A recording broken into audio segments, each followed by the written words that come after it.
किसान भाइयों और मेरे साथियों, सभी को मेरा सादर नमस्कार।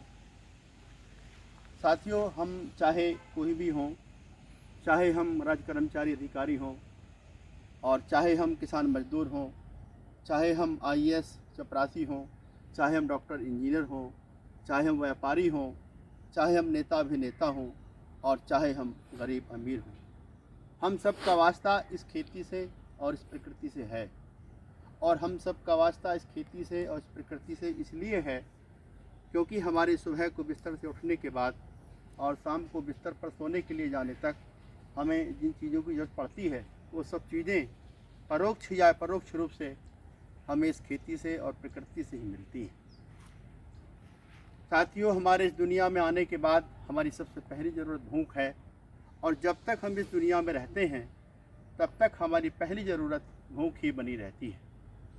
तभी तो किसी ने सच ही कहा है कि भूख है मजहब इस दुनिया का और हकीकत कोई नहीं। साथियों, हमारी भूख का ताल्लुक़ भोजन से है, भोजन का ताल्लुक़ खेती से है और खेती का ताल्लुक़ प्रकृति से है। हमें हर रोज़ ज़िंदा रहने के लिए दिन में 2 बार शुद्ध भोजन की ज़रूरत पड़ती है, 10 से 12 बार पीने के लिए शुद्ध पानी की ज़रूरत पड़ती है और कमोबेश 21,000 बार सांस लेने के लिए शुद्ध हवा ऑक्सीजन की ज़रूरत पड़ती है। ये शुद्ध भोजन, शुद्ध हवा और शुद्ध पानी हमें कहाँ से मिलता है, इसकी जानकारी के लिए मैं आपको बता दूं।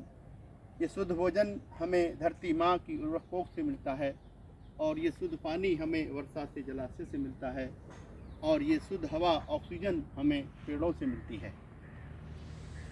साथियों, अगर हमारी धरती माँ की कोख उर्वर बनी रहे और हमारी धरती के कुल भूभाग के लगभग 25% भूभाग पर वन आच्छादित रहें, यानी कि पेड़ मौजूद रहें, और धरती के कुल भूभाग के लगभग 5% भूभाग पर गहरे जलाश तालाब मौजूद रहें और उन गहरे जलाश तालाबों में निर्मल जल भरा रहे, साथ ही जल में रहने वाले जलचर, थल में रहने वाले थलचर और नभ में विचरण करने वाले नभचर मौजूद रहें, बरकरार रहें, तो भविष्य में हमें और हमारे बच्चों को इस धरती पर शुद्ध भोजन, शुद्ध हवा और शुद्ध पानी निरंतर मिलता रहेगा और हम शारीरिक और मानसिक रूप से स्वस्थ रहेंगे और इस धरती पर खुशी के साथ जी सकेंगे। लेकिन यह काम तभी संभव है जब हम खेती और प्रकृति के बारे में जानें, प्रकृति के वैभव, प्रकृति की खूबसूरती और प्रकृति की व्यवस्था को बरकरार रखें।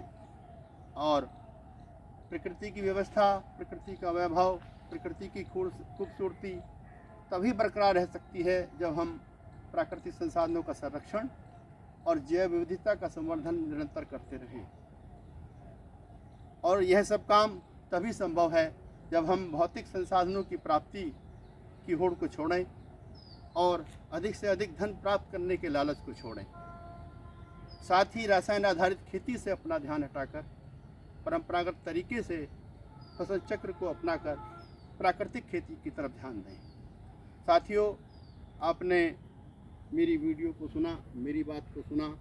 अगर आपको मेरी बात अच्छी लगे तो आप अपनी जिम्मेदारी को निभाएं और हमारी इस वीडियो को अपने साथियों में, किसान भाइयों में, दोस्तों में शेयर कर दें। साथ ही हमारी खेती और प्रकृति के चैनल को सब्सक्राइब कर लें ताकि आगे आने वाली हमारी वीडियो आपके पास आसानी से पहुंचती रहें। मेरी वीडियो सुनने के लिए आप सभी का बहुत बहुत धन्यवाद।